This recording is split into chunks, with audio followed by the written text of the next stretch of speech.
kata ayah ndak pernah ado,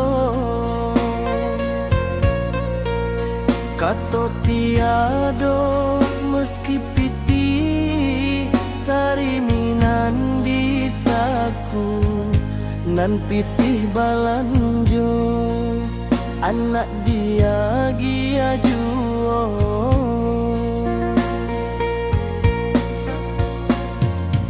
Ayah masih tangi yang di talingo, baaba pasan ka kami nan laki-laki. Hidup iko cuba mandiri,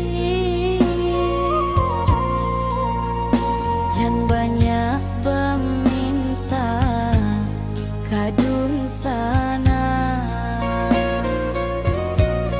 Apolai baharok usalah jan sampai bukan dun sana indak kama agia.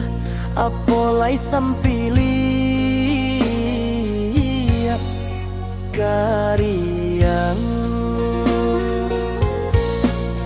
kalia-kalia kondisi kini dek dun sana pun bapiti tido lantaran hidui bansai ndak kunjuang usai.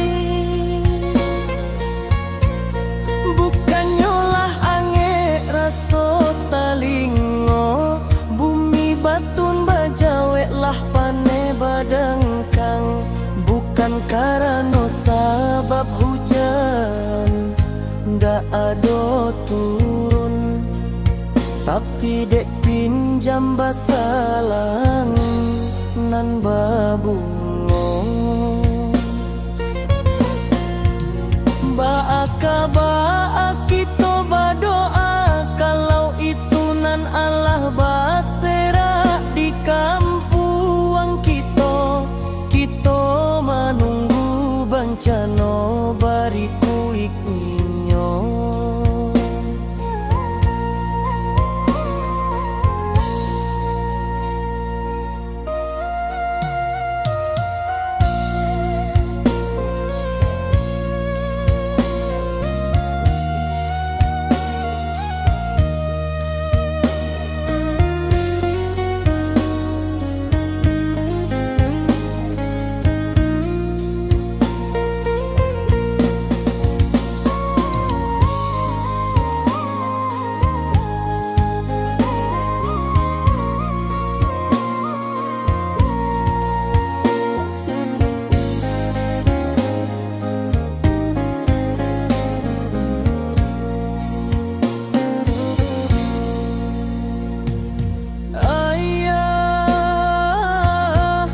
Pasan ayah lai de naikana urang kayo itu kalau ndak adonan tagadai. Apolai nan tajua dan habis tande,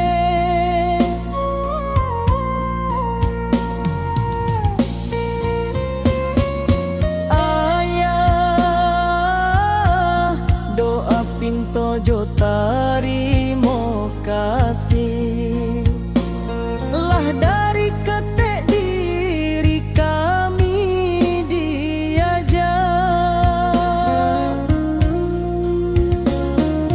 Kok hidup badun sana baiyo oyo, Lai baruntung kana nan susah idu iknyo.